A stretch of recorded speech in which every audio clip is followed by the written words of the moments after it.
दिव्या को देखने लड़के वाले आए हैं, लेकिन उनकी बातों से लग रहा है कि वो लंबी लंबी फेंक रहे हैं। हमारे यहाँ 5 कार हैं, 7 बाइक्स हैं, फिर भी हम बस से आए हैं। वो क्या है ना कि हमें दिखावे का बिल्कुल शौक नहीं है। बड़ा नेक ख्याल है बेटा। लेकिन खुद की गाड़ी में बैठना दिखावा थोड़ी ना होता है। अरे हम दिल्ली से आए हैं, वहाँ पोल्यूशन बहुत है ना, तो हम गाड़ी में नहीं निकलते हैं। हाँ, ये उससे भी बड़ा नेक ख्याल है बेटा। लेकिन अगर आपको पोल्यूशन की इतनी चिंता है तो घर में 5 कार और 7 बाइक क्यों रखी है? अरे इतने पैसे हैं, फुर्सत में क्या करेंगे, कुछ ना कुछ खरीद लेते हैं। अभी पिछले ही हफ्ते एक हेलीकॉप्टर खरीदने का सोच रहा था। तो क्यों नहीं खरीदा? अरे उसके पंखे हवा ज्यादा देते हैं, हमारी माँ को ठंड बहुत लगती है ना, अब बुजुर्गों का ध्यान रखना पड़ता है ना। अरे वाह वाह, ये तो बहुत बड़ा ऊंचा और नेक ख्याल है। हम कैसे मान ले कि ये लोग झूठ नहीं बोल रहे हैं? अरे हमारा परिवार झूठ नहीं बोलता।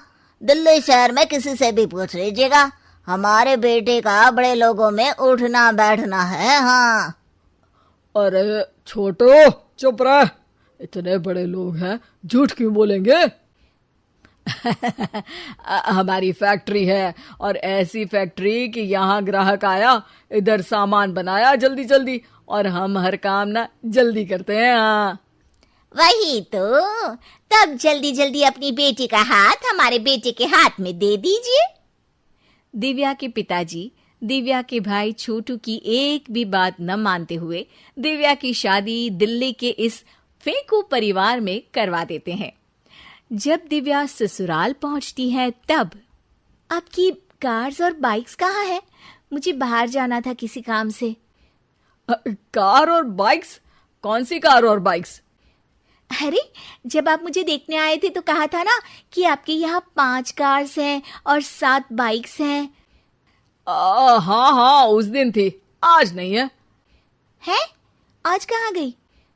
अरे जिनकी थी वो ले गए। मतलब वो आपकी नहीं थी?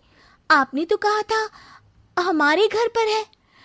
हाँ घर पर थी, बाबूजी का एक पार्ट टाइम काम है कार और बाइक धोने का। उस दिन घर पे 5 कार और 7 बाइक्स थी तो बोल दिया था। अरे झूठ थोड़ी ना बोला है, जैसा था वैसा बोल दिया। और वो हेलीकॉप्टर खरीदने वाली बात, वो झूठ थी क्या? अरे बिल्कुल नहीं, शहर में एक नई कंपनी आई है पंखे की, जिसके पंखे बड़े हैं। कंपनी का नाम हेलीकॉप्टर रखा है। जब लेने गए तो हवा बहुत तेज फेंक रहा था, तो माँ ने बोला ठंडी लगेगी बेटा। वैसे भी दिल्ली में ठंड ज्यादा होती है ना। झूठ कहाँ बोला मैंने, जैसा था वैसा बोल दिया। हे भगवान! और वो फैक्ट्री वाली बात, इधर ग्राहक आया उधर सामान तैयार। अरे वो भी तो बिल्कुल सही है। मेरा ना पानी पूरी का ठेला है, इधर ग्राहक आता है उधर पानी पूरी बना देता हूँ। अरे झूठ कहाँ बोला, जैसा था वैसा बोल दिया।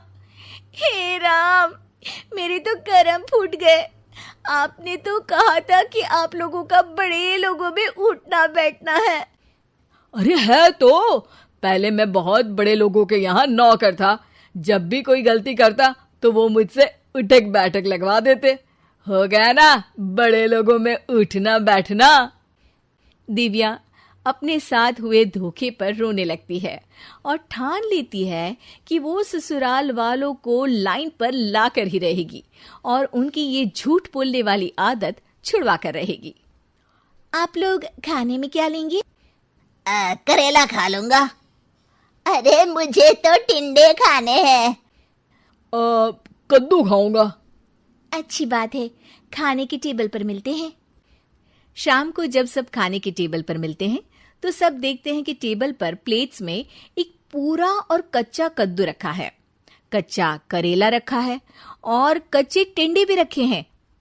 बहू ये सब क्या है? ससुर जी के लिए करेले, आपके लिए टिंडे और श्रवण जी के लिए कद्दू। अरे वो तो दिख रहा है, लेकिन ये पकाया क्यों नहीं है? आप लोगों ने पकाने को तो नहीं कहा था, बस मैंने पूछा था क्या खाएंगे, तो आपने ये कहा था कि करेले, टिंडे और कद्दू खाने वाले हैं। ये क्या मजाक है दिव्या, तुम झूठ बोल रही हो। अरे मजाक कहा है, आपने कहा कद्दू खाएंगे तो खाइए, ऐसी थोड़ी ना कहा था कि पका हुआ खाएंगे। और वो आप क्या कहते हैं, जैसा था वैसा बोल दिया, झूठ कहाँ बोला मैंने। दिव्या की बात सुनकर, समझकर सब शर्मिंदा हो जाते हैं और उन्हें अपने किए और झूठ बोलने की आदत पर पछतावा होता है। दिव्या समझदारी दिखाते हुए उन्हें सच के रास्ते पर चलने और किसी से मजाक में भी झूठ ना बोलने की सीख देती है और उनके काम में मदद करके उनके काम को और बड़ा बनाने में मदद करने लग जाती है।